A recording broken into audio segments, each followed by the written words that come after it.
It's a scientific fact that the hormones of stress downregulate genes and create disease, long-term effects. Human beings, because of the size of the neocortex, we can turn on the stress response just by thought alone. We can think about our problems and turn on those chemicals. That means then our thoughts could make us sick. So if it's possible that our thoughts could make us sick, is it possible then our thoughts could make us well? The answer is absolutely yes. So then, what are the emotions that are connected to survival? Let's name them. Anger, aggression, hostility, hatred, competition, fear, anxiety, worry, pain, suffering, guilt, shame, unworthiness, envy, jealousy. Those are all created by the hormones of stress. And psychology calls them normal human states of consciousness. I call those altered states of consciousness.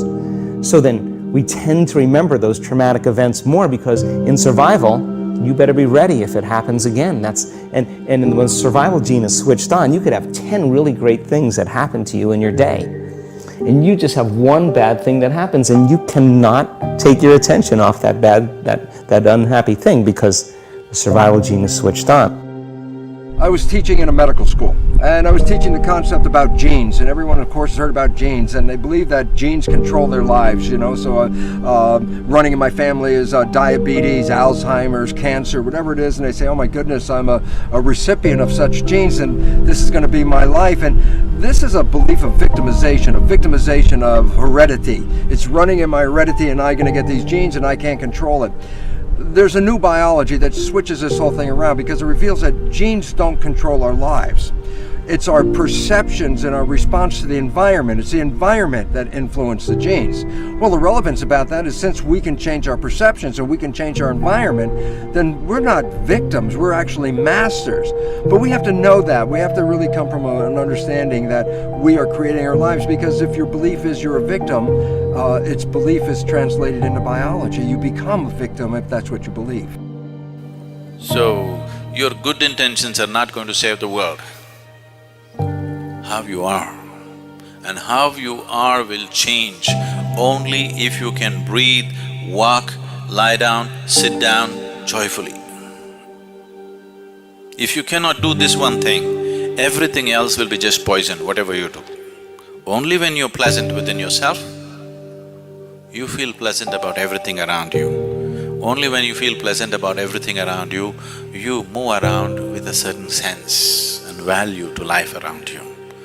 Otherwise, it doesn't matter how much morality you carry in you, how many scriptures you remember, you will find ways to do the cruelest possible things. So the first and foremost business, the first and basic responsibility for a human being is how he sits here. Are you sitting here joyfully?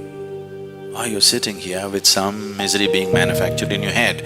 This is the foremost thing that you have to attend to. Only after that, everything else. I like to define life, a balanced life, as consciously, proportionately directing energy to the things and people that truly matter in your life. Balance, I don't look at balance as being 50-50, like a scale being balanced. It's not how I view balance.